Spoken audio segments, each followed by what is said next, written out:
지난달 경기도 용인의 한 아파트에서 폭스테리어가 어린아이를 물고 끌고 가는 일이 있었는데요.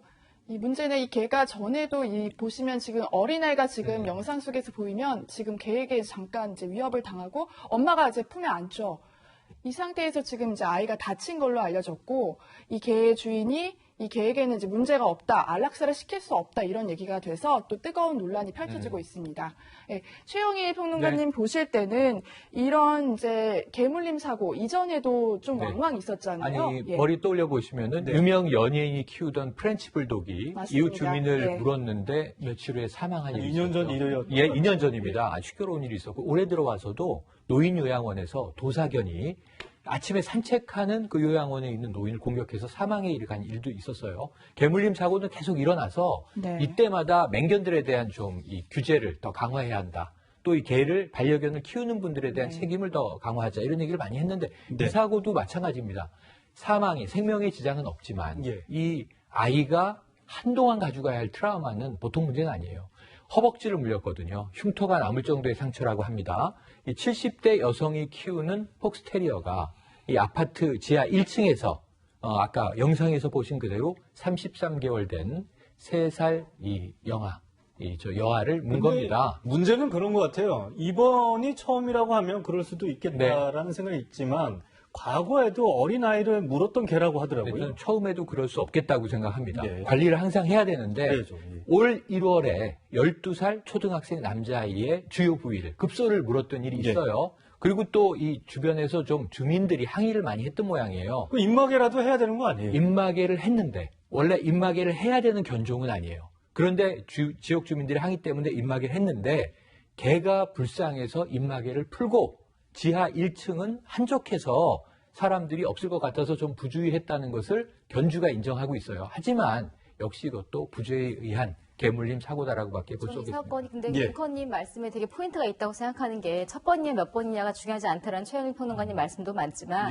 이거는 강아지가 개가 사랑을 물었다 이 이슈와 조금 다를 수 있는 게 10차례나 과거에 이런 일이 있었다면 이 부분을 예견할 수 아까 우리 건물 붕괴 때 인재 이야기를 했었습니다만 예견할 수 있는 사고가 일어났다라는 건 어쩌면 인재일 수도 있는 거거든요. 그러니까 단순하게 그러니까 애완견이 무슨 맹견이든 아니든 간에 저렇게 사람을 무는 사고가 많이 났다는 이 뉴스거리도 되지만 또한 이 뉴스거리로는 제대로 관리를 못한 관리 소홀에 의한 사고일 수도 있고 저 아이 같은 경우에는 지금 거의 개 무게와 저 아이 무게가 똑같이 12kg이라는 거 아니에요. 개가 아이를 물어서 이렇게 팽개치지 않습니까? 저 트라우마는 평생 가는 거거든요. 저런 부분에 대해서는 조금 더 다른 이슈로 또 우리가 짚어보는 게 맞다는 생각은 들어요. 이 개에게 물린 이 아이가 이 허벅지에 큰 흉터가 남는 부상을 입게 됐는데요. 무엇보다도 이 정신적 트라우마, 이게 제일 걱정이라고 피해 아동 부모들이 얘기를 하고 있습니다. 한번 들어보시죠. 그 아이가 그걸 상처를 받으면 신체에 있는 상처는 사실 없어져요. 시간이 지나면. 하지만 아이의 트라우마는 없죠. 지금 아이가 나갈 때마다 정말 온몸이 다 경직이 돼서 목에 매달리고 해요. 저희 아이가 이제 제가 외출하고 들어오면 매일 엄마 경찰이 강아지 잡아갔어? 하고 물어봐요. 그래서 그러라고 엄마가 지금 열심히 나가서 얘기하고 왔어 라고 했는데 그저께는 제가 잡아갔어? 하길래 다른 데로 갔어? 하고 이야기하니까 그 다음날 애가 그냥 제 발로 걸어 나오는 거예요. 네, 사실 저도 어릴 적에 개 물린 적이 있었는데 아직도 개가 무섭습니다. 성인이 돼서도 이렇게 길이나 인도에 지나가는 개를 일부러 좀 피하기도 하는데 전 요즘 이제 아이들을 키우는 입장에서 공원에 같이 가면 여전히 목줄을 안 하는 분들도 굉장히 많으신 것 같아요. 그리고 또 하나, 제가 너무 이 자리를 빌어서 좀 말씀드리고 싶었던 게 이 목줄을 하더라도 한 2m, 3m까지 이렇게 늘어나는 목줄들이 많더라고요. 근데 저희가 인도 이렇게 다니다 보면 인도 폭이 얼마 안 되죠. 길어봤자 2m 정도뿐이 안 되잖아요. 그러면 그 목줄이 무슨 소용이 있나 이런 생각이 들기도 해요. 저도 최근에 그런 걸 한번 당할 뻔한 적이 있는데 그 목줄이 굉장히 자주자주로 길게 늘어지더라고요. 그래서 저도 이제 운동을 갔다 오는데 그 엘리베이터 앞에서 딱 마주친 거예요. 근데 개가 덤비는데 저는 줄을 가지고 있기 때문에 별 문제가 없을 거라고 생각했는데 이 줄이 한없이 늘어나서 덤비는 거예요. 물론 운동관 그 가방을 가지고 막아서 했는데 계속 지대서 했는데 이게 정말로 굉장히 이게 겁을 먹을 정도로 그래서 정말 만약에 어린애라면 이제 더 그랬겠죠. 그리고 우리가 일반적으로 차를 운전하다가 뒤에서 추돌 사고 나면요. 이게 다치지 않았어도 굉장히 오래 갑니다. 그 트라우마. 그래서 자꾸 뒤를 쳐다보면서 또 뭔 차가 받지 않을까. 그런 걱정을 많이 하는데, 이 개라는 것은 특히 이제 사나운 개 같은 경우에는 이제 더 그런 게 트라우마 심하다고 볼 수가 있고, 우리나라 이제 맹견 이외에 대해서는 맹견이 아닌 경우, 맹견을 5종으로 분류하고 있는데, 그렇죠. 입막을 말 하지 않도록 되어 있어요. 의무화가 안 돼 있죠. 그렇죠. 의무화가 안 되어 있고, 더군다나 개주를 대부분의 개 소유주들 보면 아까 말씀드린 것처럼 개주를 늘었다 폈다 할 수 있는 아주 자유롭게 할 수 있는 거기 때문에 굉장히 위험하다고 볼 수 있고 맹견이 아니다고 해서 물지 않는 것은 아니거든요. 이 폭스테리어도 맹견은 아니잖아요. 맹견을 속하지 않습니다. 네. 그런데 근데 과거에 제가 듣기로는 이게 여우 사냥을 하는 네, 뭐 맞습니다. 했던 이 맞아요. 개 종류라고 하더라고요. 그러다 보니까 이 개도 높이가 한 40cm, 키가 한 40cm 된다 보니까 상당히 큰 개잖아요. 그래서 이 부분에 대해서 과연 뭐 이게 안락사를 시켜야 되는 그런 논의가 많이 이루어지는데 근본적인 그러한 대책이 세워져야 하는데 그걸 어떻게 할 것이냐. 그건 굉장히 서로 논란이 좀 많이 있긴 한 것 같아요. 네. 저희가 계속 뭐 이 사건뿐만 아니라 최근 개에 물리는 이런 사고들이 잇따른다 이런 얘기를 나누는데요. 이 습관적으로 사람을 공격하는 개에 대해서는 아까 말씀하신 대로 뭐 특단의 조치가 필요하지 않냐 이런 목소리도 나옵니다. 이를 두고서 이제 반려견과 관련된 전문가들도 설전을 벌인다고 하는데 한번 들어보시죠. 아마 안락사를 하는 게 옳을 겁니다. 이 강아지가 경력이 좀 많네요. 또 이 사람 저 사람 아이들 많이 물었어요. 분명히 이 친구 놓치면 아마 저기 아이들 사냥할 거예요.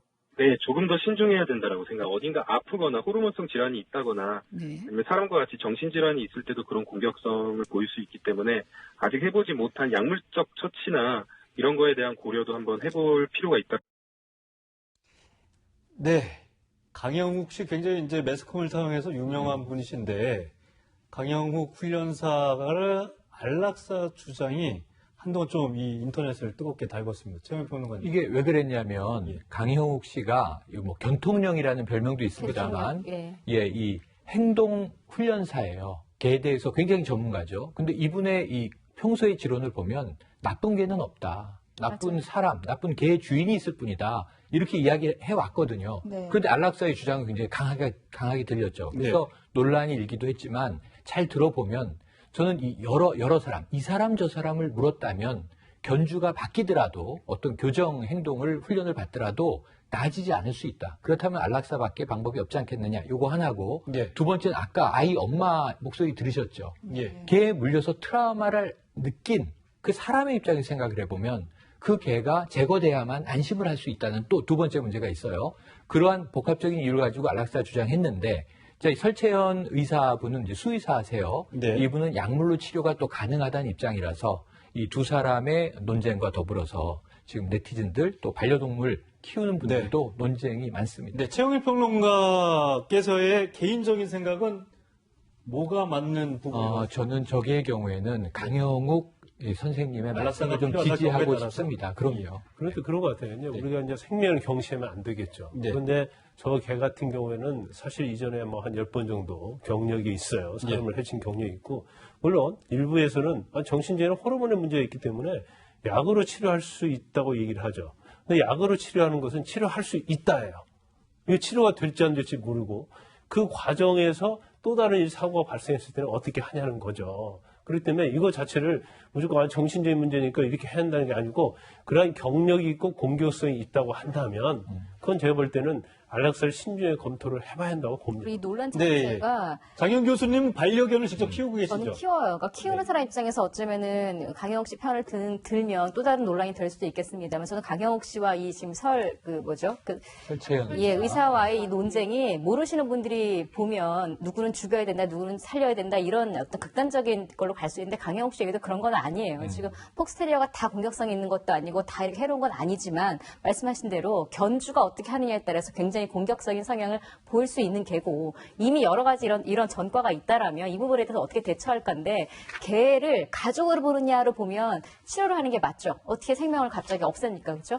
근데 개가 그냥 반려 우리가 사람이 살아가고 있는데 필요한 어떤 다른 부차적인 존재라고 본다면 사람을 해쳤다면 이거는 용서할 수 없는 부분입니다. 그 부분에 저는 문화적인지 아직 가치관의 이 갈등이 있는 것 같은데 개를 키우는 입장에서 만약에 저희 개가 누구를 물었어요. 누가 얘를 안락사 시켜야 된다고 하면 저 잠을 못 잘 정도로 슬플 것 같아요. 하지만 제 입장에서는 10번이나 이런 죄를 저질렀다면 사실 제가 죄인인 거거든요. 그리고 이 부분을 어떻게 할 수가, 걔가 어떻게 할 수가 없는 부분이거든요. 저는 강영욱 씨 의견에 저도 사실은 조금은 의견이 좀 동의가 되는 부분입니다. 네, 알겠습니다.